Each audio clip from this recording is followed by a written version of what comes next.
존경하고 사랑하는 우리 구독자 여러분 반갑습니다. 여러분의 반도체 오빠 천혜자입니다. 이제 머나먼 업무를 마치고 다시 이제 컴백을 했습니다. 이제 살 것 같네요. 역시 제가 이렇게 뭔가 제가 기존에 있는 터에서 놀고 있어야지 멀리 싸돌아다니면은 참 피곤한 것 같습니다. 피곤한 것 같고 불편하고 그렇더라는 거죠. 자기만의 둥지가 필요한 것 같아. 둥지.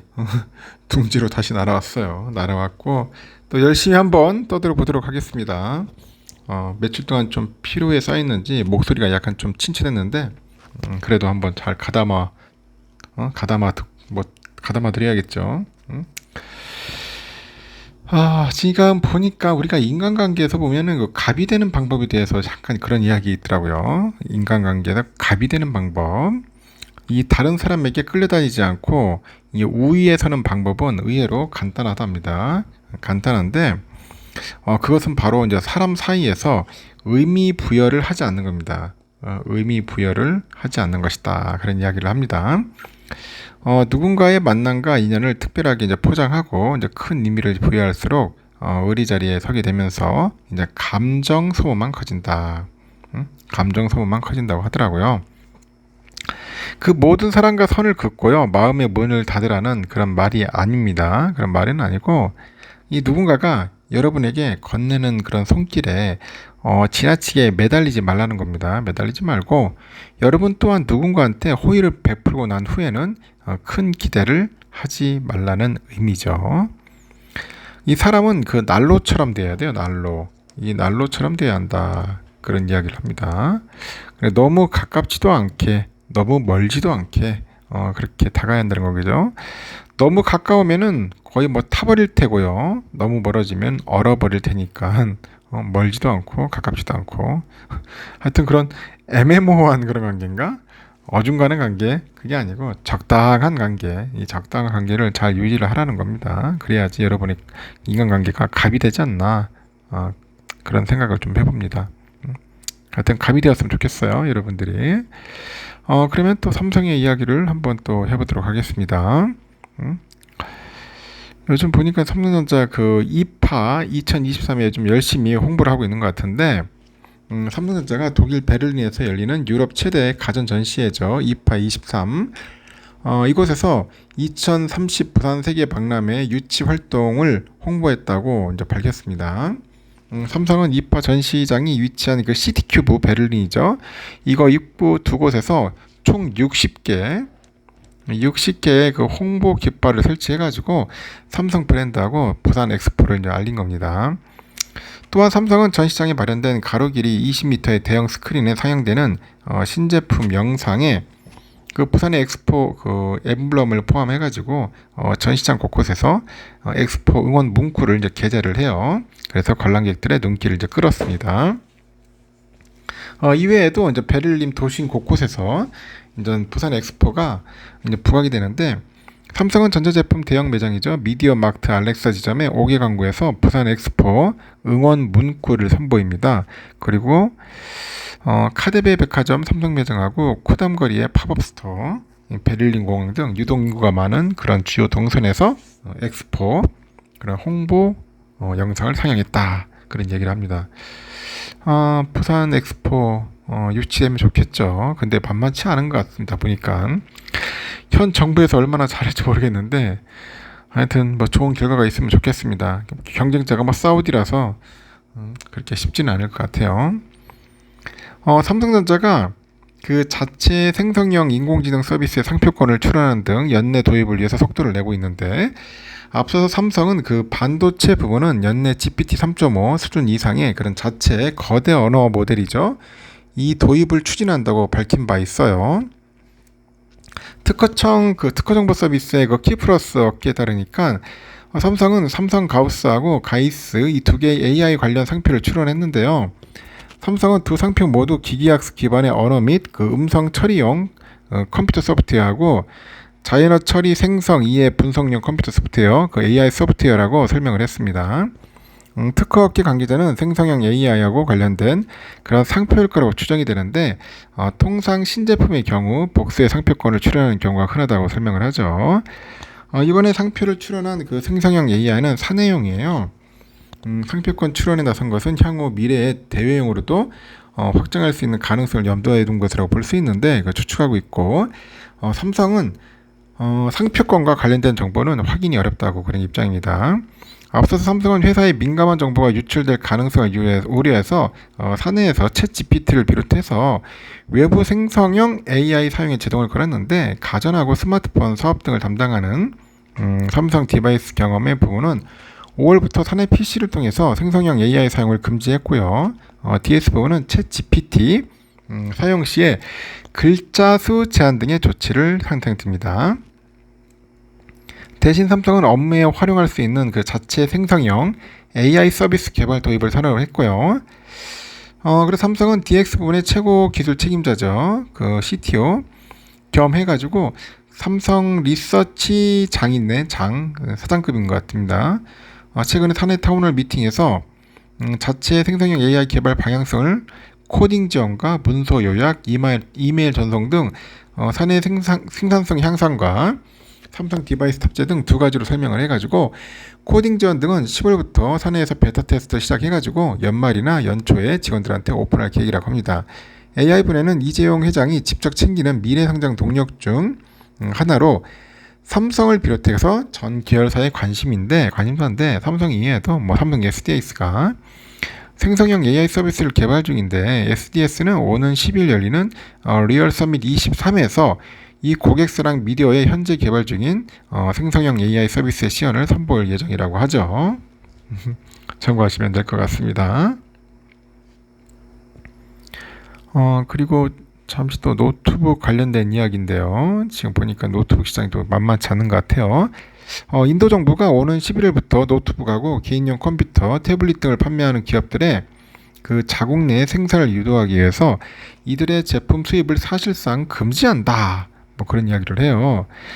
이에 따라서 HP, 레노버, 델 테크놀로지 등 이 경쟁사들이 인도의 제조업 육성 정책에 동참한 가운데 삼성이 어떤 결정을 내릴지 관심이 집중되는데요. 어깨에 따르니까 HP, 레노버, 델, 에이서, 에이수스 등 32개사가 인도에서 제품을 생산하는 조건으로 인도 정부로부터 한 2조 원 정도 규모의 인센티브를 받기로 했다고 합니다. 앞서서 인도 전자정보기술부는 인도 내 제조업 육성을 위해서 이 같은 내용을 골자로 해가지고 생산 연계 인센티브 제도 이 도입을 지난 5월 발표를 했는데, 향후 6년간 자국에서 연간 목표 이상을 생산하고 이 판매하는 제조업체한테 캐시백 형태로 인센티브를 제공한다는 거죠. 인도 정부는 이번 조치로 인도에서 410억 달러 상당의 IT 제품이 생산되고 일자리도 한 7만 5천 개 이상 창출될 거로 기대합니다. 또한 인도 정부는 지난달 노트북 등의 그 제품을 판매 목적으로 인도에 수입하는 회사는 인도 정부의 허가를 받도록 했어요. 사실상 수입을 제한하는 거죠. 당초 이 조치는 즉시 이루어졌는데 관련 제품 가격이 치솟을 거라는 우려가 커지다 보니까 3개월간 과도기를 뒀어요. 11월부터 시행하기로 했고요. 이에 따라서 인도 PC 시장에서 큰 비중을 차지하는 HP, 레노버, 델, 에이서, 에이수스 이 기업들인데 고심 끝에 인도 PLI를 신청합니다. 시장조사 기관에 따르니까 올해 2, 4분기 인도 PC 시장 내 점유율 보니까 HP 31%, 레노버 16.2, 델 15.3, 에이서 11.4, 에이수스 7.2% 등으로 나타났네요. 반면에 애플과 삼성은 아직 PLI를 신청하지 않은 상태인데, 애플은 미국과 중국과의 관계가 악화되니까 중국에 쏠린 아이폰 생산 라인 비중을 인도로 현재 옮기고 있고, 애플 입장에서는 인도 시장 내 매출은 대부분 아이폰인 반면에 노트북, 태블릿은 그 비중이 크질 않아요. 그래서 이에 따라서 당장 인도에서 노트북이나 태블릿을 생산할 필요성은 못 느낄 수 있다, 그런 분석도 나오는 것 같습니다. 향후 추이를 볼 것 같아요. 그 삼성 입장에서는 인도는 결코 놓칠 수 없는 시장이죠. 시장조사기관 카날리스에 보니까 1, 4분기 태블릿을 포함해서 인도 PC 시장에서 삼성전자의 시장 점유율이 5위입니다. 7.9%. 삼성은 인도 그 노이다 공장에서 연간 1억 대 이상의 스마트폰과 함께 일부 태블릿도 생산하고 있는데, 이곳에서 PC는 양산하지 않아요. 그래서 인도는 인구가 많아서 포기할 수 없는 시장인 만큼 삼성의 고민도 좀 깊어지고 있다. 고민이 깊어진다. 노이다 공장이 생산 라인만 설치하면 큰 문제는 없을 것이다. 심사숙고해서 결정하게 될 것이라고 이제 그런 이야기를 하고 있는 것 같습니다. 하여튼 그렇습니다. 잘 됐으면 좋겠는데 과연 어떻게 될지 저도 상당히 좀 궁금해지는 것 같아요. 요즘 또 TV가 지금 장난 아니네요. 또 요즘 TV 싸움. 독일 베를린에서 열린 그 유럽 최대 가전전시회 이파 2023에서 그 행사장 곳곳에 보니까 뭐 TCL이나 하이센스 등 그 중국 기업들의 그 광고나 뭐 현수막이 빽빽하게 배치돼 있다 그럽니다. 단숨에 중국 기업들이 가전 굴기의 속도를 내고 있음을 직감할 수 있겠죠. 특히 삼성과 LG전자의 텃밭으로 불리는 TV 시장에서 추격이 아주 거센 것 같아요. 삼성 LG는 고급 대형화 전략을 통해 가지고 초격차 유지해 간다는 전략인데 이 TCL의 전시장은 발 디딜 틈 없이 붐볐다 그런 이야기를 합니다. TCL 이 전시장 입구에 보니까 그 QD 미니 그 유기발광 다이오드 TV 98인치 115인치짜리 관심이 쏠렸고 미니 LED TV는 스스로 빛을 내는 마이크로미터 단위의 초소형 LED를 수백만 개 빽빽하게 이제 촘촘히 박아서 만든 최고의 작품이라고 합니다. 163인치짜리 초대형 고화질이죠. 4K 마이크로 LED TV도 그 시네마 월드 전시장 한복판에 설치했고 이번에 전시된 TV 중 가장 큰 제품이네요. 시네마를 보던 한 관람객이 가격은 한 5만 달러 수준이다 그런 얘기를 듣다 보니까 생각보다 싸대요. 도대체 이게 싼 게 뭘 싸 비싸기만. 하여튼 중국의 그 하이센스도 65인치 그 85인치짜리 미니 LED TV인 ULED를 전시를 했다고 합니다. 중국 업체의 그 초대형 TV는 선명도하고 디자인이 떨어지지만은 가격은 삼성과 LG의 그 절반도 안 된다고 하네요. 이 가격 경쟁력을 앞세워가지고 국내 기업 점유율을 잠식하고 있다는 게 업계 관계자들의 설명인데 시장 조사 업체에 따르니까 올 상반기 중국 TCL하고 하이센스 시장 점유율이 각각 10.2, 9.5%였어요. 작년 상반기에 비해서 한 1.5%포인트, 1.3%포인트 상승을 한 거죠. 이렇게 삼성과 LG는 그 기술력으로 맞서요. 삼성은 98인치 TV 라인업만 3종류입니다. 뭐 네오 QLED 8K, QLED 8K하고 8K 이게 세 가지인데 이 마이크로 LED 제품도 공개를 해요. 이들 제품은 화질 등에서 TCL 등을 압도한다는 평가를 받고 일단은 98인치짜리 제품 등을 발판으로 올 상반기 초대형 TV 시장 점유율 36.5%를 달성을 했고요.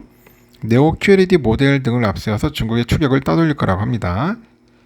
LG전자 부스에서도 세계 최초 무선 올레드죠. 그 97인치짜리 TV LG 시그니처 올레드 M이 관람객의 눈길을 끌었어요. 이 제품은 지난달 유럽 시장에서 처음 공개됐는데 전원 외에 모든 연결선을 없애가지고 깔끔하다 그런 인상을 주는 게 특징이고 일단 최고급 TV 제품 기술은 중국과 비교했을 때 격차가 크고 이 중국 업체 물량이 상당하지만은 대부분 내수용으로 세계 TV 시장에서는 한국 업체들이 패권을 쥐고 있다고 합니다. LG는 TV 소프트웨어 사업 역량도 강화하고 있는데 스마트 TV에 내장된 무료 동영상 서비스 LG 채널이 대표적이네요. 일정 시간 광고를 시청하면 컨텐츠를 무료로 즐길 수 있고 지난 3월 기준 LG 채널은 가입자 수가 5천만 명, 작년 상반기 말에 비해서 한 78% 정도 늘었다고 합니다. 늘었고요. 유럽의 가전 명가들도 신제품을 내놨고요. 독일의 밀레는 의류관리기죠. 에어리움을 이번은 이파에서 처음 선보였고 한국 기업이 장악한 의류관리기 시장에 진출했네요. 의류기업은 상대적으로 적극적인 마케팅 활동을 펼치지 않아요. 이 도시바는 TV 위주로 전시에 나섰는데 이제 부스 규모는 LG전자의 10분의 1에 불과했고 일본 소니는 별도 부스 없이 이제 미팅 공간만 운영하고 있다. 그렇게 보시면 될 것 같습니다. 삼성 뉴스, 삼성 소식은 여기까지 하겠습니다. 오늘도 좋은 하루 보내시고요. 나중에 또 시간 되면 그때 뵙도록 하겠습니다. 여러분 화이팅!